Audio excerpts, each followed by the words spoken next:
त्यागमूर्ती तू शांत चित्त तू योग रूप संसारी दया प्रेम अन मानवतेचे प्रतीक तुझी ईश्वरी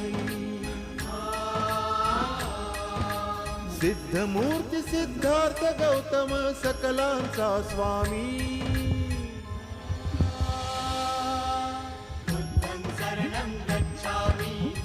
व्हिडिओ घ्यायचा आहे म्हणलं गच्छामि